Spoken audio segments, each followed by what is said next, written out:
যা গরম পড়েছে, সকাল সকাল আগে এক গ্লাস ছাতুর শরবত খেয়েই দিনটা শুরু করলাম। তারপর তো এইদিকে দেখুন মেহেন্দি পড়েছি, কারণ সামনেই বিয়ে বাড়ি। সৌম্যকেও দেখালাম, ও বললো পিপি খুব সুন্দর হয়েছে। আর আজকে আমার শ্যাম রাধারানীর মন্দিরে নিমন্ত্রণ ছিল, কিন্তু আমার এত কাশি হচ্ছে আমি যেতেই পারিনি, তাই মা আমাকে খাবারটা বাড়িতেই এনে দিয়েছিল লাঞ্চে। আর এদিকে তো মা আর আমি বিকেলবেলা একটুখানি বেরিয়েছিলাম পার্লারে, বললাম না বিয়ে বাড়ি আছে, আর ওখানে না একটা পুচকু আছে, ও আবার আদর খেতে খুবই ভালোবাসে।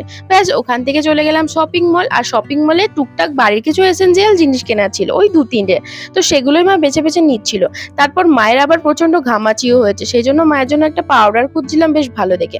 ক্যান্ডিডটা তো খুবই ভালো ঘামাচির জন্য, ডাক্তারি পাউডার, কিন্তু মায়ের জানি না কেন স্যুট করে না। তারপর তো এদিকে নাইসিলটাই মাকে বললাম যে এটাই নিয়ে ফেলো, আর সাথে তো সুতলও রয়েছে, এটাও বেশ ঠান্ডা হয়। নিতে এসেছিলাম দুটো জিনিস, বাট হয়ে গেছে দেখুন এক ট্রলি। আমার তো আজকে পকেটটা ফাঁকা হয়েই গেল। তারপর যাই হোক, বাড়ির আসার সময় ফুচকাটা খেয়ে মাথাটা ঠান্ডা করলাম। দেখা হচ্ছে পরের মিনি ব্লগে।